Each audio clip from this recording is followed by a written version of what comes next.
جی جی جی بسم اللہ. میں تو پہلا تو میرا آپ سے یہ سوال ہے کہ آیا یہ جو ایک نظریہ بیان کیا جاتا ہے کہ پردے کے آیات ان کی خواہش کے اوپر ہی اور طرح سے ہوا، اس بارے میں مجھے آپ سے تھوڑا سا نالج چاہیے کہ آیا ایسا کچھ ہے یا ہم لوگوں کو ویسے ہی بس ایک وہ جیسے دیکھیں کہیں بھی گائے بکری کو ہاتھ کیا جائے. تو آپ کی خدمت میں عرض کریں کہ پردے کی جو آیات ہیں یہ عمر کی وجہ سے نازل نہیں ہوئی ہیں کہ عمر کا غیرت اتنا زیادہ ہے اور رسول پاک صلی اللہ علیہ وسلم سے بھی زیادہ ہے، رسول پاک صلی اللہ علیہ وسلم کو پرواہ نہیں ہے اور عمر کو پرواہ ہے، تو وہ اس کے غیرت کو اچھا نہیں لگتا کہ مثلا عورتیں جو ہیں اس کے حجاب کامل نہ ہوں، اور پھر وہ اس کی وجہ سے اس کی خواہش پوری کرنے کی وجہ سے یہ نازل ہوتی ہے. یہ سب باتیں فضول ہیں. اہل بیت علیہ الصلوۃ والسلام کے مذہب میں اس کی کوئی تائید نہیں، بلکہ اس کے برعکس فریقین کے احادیث میں یہی ہے کہ جناب رسول پاک صلی اللہ علیہ وسلم کی چچا زاد بہن ہے وہ اور ان کی وائف بھی ہیں، وہ پیشاب کرنے کے لیے جا رہی تھی تو عمر نے کچھ غلط جملے بولے تھے اور ان کے آپس میں گفتگو ہوئی تھی، تو اس کے بعد رسول پاک صلی اللہ علیہ وآلہ وسلم نے آ کے ممبر پہ آئے تھے تو انہوں نے کہا، تو عمر نے کہا تھا ان سے کہا تھا کہ تم یہ نہ سوچنا کہ تم رسول پاک صلی اللہ علیہ وسلم کے رشتہ دار ہو، تمہیں اس کی رشتہ داری کا کوئی فائدہ نہیں ملے گا. تو رسول پاک صلی اللہ علیہ وسلم کا بہت اس بات پہ غصہ آیا تھا، کہ بخاری وغیرہ میں موجود ہے. وہ ممبر پہ آئے تھے، انہوں نے کہا تھا کہ مجھ سے پوچھو کہ تمہاری نسب کیا ہے، تمہاری اپنے لوگوں کے اپنی نسب میں شک ہے اور تم میری فیملی کے متعلق میرے رشتہ داروں کے متعلق بات کرتے ہو.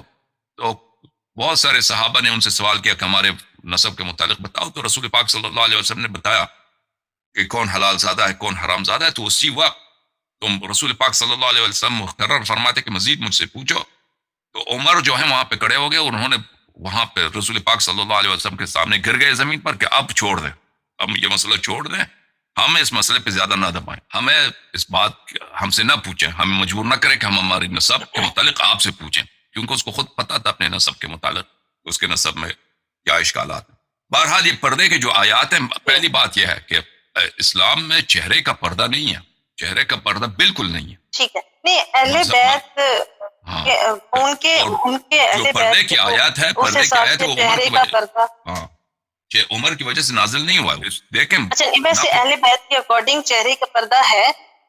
بالکل کوئی حدیث نہیں، بالکل قرآن کے خلاف ہے. چہرے کا پردہ دیکھیں عورت کے لیے، دیکھیں میرے بھائیوں میرے بہنوں اچھی طرح سے سن لو، عورت کے لیے بعض چیزیں ہیں کہ وہ جائز ہیں، ان کا اس کا زینت کا اظہار کرنا. ایک وہ چیزیں جس میں زینت کا اظہار کر، یعنی نہ صرف وہ اس کا چھپانا واجب نہیں بلکہ اس میں اگر زینت بھی ہو تو کوئی اشکال نہیں ہے. ایک چہرہ. لیکن یہاں پہ ایک تو اتنا اختلاف کیا جاتا ہے کہ آپ ایک کہہ رہے ہیں کہ چہرے کا پردہ جو ہے قرآن کے نہیں ہے، لیکن یہاں پہ تو کہا جاتا ہے کہ ایون آپ کی آواز بھی غیر بات سن لیتے ہیں.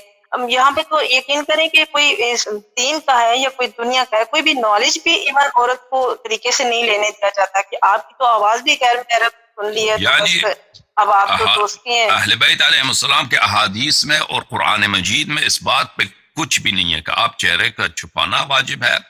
کوئی عورت اگر اس کے چہرے پہ میک اپ بھی ہے نا، زینت بھی ہے. زینت میں آپ کو آیت دکھاتا ہوں. آیت یہ ہے، اعوذ باللہ من الشیطان الرجیم، سورہ مبارکہ نور، وَقُلْ لِلْمُؤْمِنَاتِ يَغْضُضْنَ مِنْ أَبْصَارِهِنَّ وَيَحْفَظْنَ فُرُوجَهُنَّ. اب مؤمنات سے آپ کہہ دیں، اب یا رسول صلی اللہ علیہ وآلہ مؤمنہ عورتوں سے کہہ دیں کہ اپنی آنکھوں کو نیچے گرائیں، زیادہ یعنی گور کے نہ دیکھیں مردوں کی طرف. وَيَحْفَظْنَ فُرُوجَهُنَّ، اور اپنے فروج، اپنی عزت، اپنی عفت کی جو ہے وہ نگہبانی کریں. وَلَا يُبْدِينَ زِينَتَهُنَّ إِلَّا مَا ظَهَرَ مِنْهَا، اور اپنی زینت کو ظاہر نہ کریں مگر وہ کہ وہ زینت ظاہر ہے. زینت ظاہر ہے. اچھا اب یہ زینت کون سی زینت ظاہر ہے کہ وہ مستثنا ہے، اس کا چھپانا واجب نہیں ہے. چہرہ ہو جاتا ہے، ہاں اس میں چہرہ ہے، اس میں کپڑے ہیں، اور اس میں ہاتھ ہیں. ہاتھ میں جو چوڑیاں ہوتی ہیں وہ، یا ہاتھ میں انگوٹھیاں ہیں، یا ہاتھ میں لیکن ابھی ریسنٹلی میں نے یہ کمپیریٹیو اسٹڈی سٹارٹ کی تھی تو انجینئر مرزا صاحب کو سن کے سٹارٹ کی تھی، تو انہوں نے تو باقاعدہ اس پہ کہا تھا کہ آج کل کے پرفتن دور میں تو چہرے کا پردہ جو ہے سمجھو کہ اس کو اجتہاد بھی شامل کرتے جائے کہ نہیں، وہ تو غلط بات ہے نا. وہ اس کو چھوڑ دیں کہ وہ حالات کے مطابق بات کرتے ہیں، اس کو یعنی حکم اللہ کو ہم چینج کرتے ہیں، لیکن حکم اللہ واضح ہے. پھر فرمایا وَلِيَضْرِبْنَ بِخُمُورِهِنَّ عَلَى جُيُوبِهِنَّ، اور وَلِيَضْرِبْنَ بِخُمُورِهِنَّ، خمار بولتے ہیں جو دوپٹہ ہوتا ہے، دوپٹے کو اپنے بلے علی جیوبہن، اب اس حصے میں آپ ان کا جو گلے کا حصہ ہے اس پہ آپ پہرا دیں. دوپٹے کا یہاں سے آنا اس طرف یہ ضروری ہے. ولا یبدین زینتہن الا لبعولتہن، اور اپنی زینت ظاہر نہ کریں اپنے سوائے اپنے شوہروں کے لیے، ان کے جو شوہر ہیں ان کے علاوہ، اور پھر وہاں پہ شوہر کے علاوہ اور بھی ہیں، ان کے والد ہیں، ان کے سسر وغیرہ. میں عرض کروں البرہان فی تفسیر القرآن، اب اہل بیت علیہ السلام کے مذہب کے مطابق آپ کو جواب دیتے ہیں.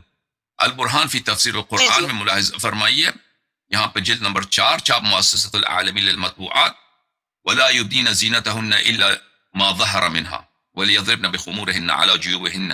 یہاں پہ کئی ایک روایات ہیں. امام باقر علیہ الصلوۃ والسلام نے فرمایا استقبل شاب من الانصار امرأة بالمدينة وكان النساء يتقنعن خلف آذانهن فنظر إليها وهي مقبلة فلما جازت نظر إليها ودخل في زقاقه قد سماه ببني فلان فجاء واعترض وجهها عظما في الحائط. ایک منٹ میں وہ روایت جو دیکھیں وہ روایت جو لا يبدين زینتهن بلے الا ما ظہر منها، الا ما ظہر منها، وہ زینت جو ظاہر ہے اس کا چھپانا واجب نہیں. میں آپ کو میں دکھاؤں. فضیل بن یسار کہتے ہیں کہ میں نے حضرت امام جعفر صادق علیہ السلام سے پوچھا عن الذراعین من المرأة اهما من الزینة التي قال الله تبارک وتعالى ولا يبدين زینتهن الا لبعولتهن. ذراع جو ہے یہاں سے بولتے ہیں، پونی سے بولتے ہیں یہاں پر. جب میں نے پوچھا کہ یہاں پر اگر کوئی زینت ہے کیا وہ اسی آیت میں شامل ہے ولا یبدین زینتہن لبعولتہن، فرمایا جی ہاں یہ اس میں شامل ہے، کہ یعنی اس کو صرف عورت کے لیے، صرف مرد کے لیے، اپنے شوہر کے لیے ظاہر کر سکتے ہیں اگر ذراع میں ہاتھ کے اس حصے میں کوئی زینت ہے.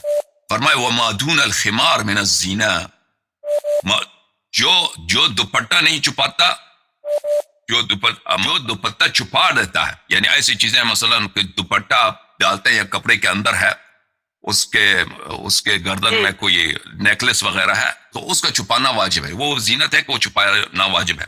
وما دون السوارین، اور 2 چوڑیوں کے علاوہ.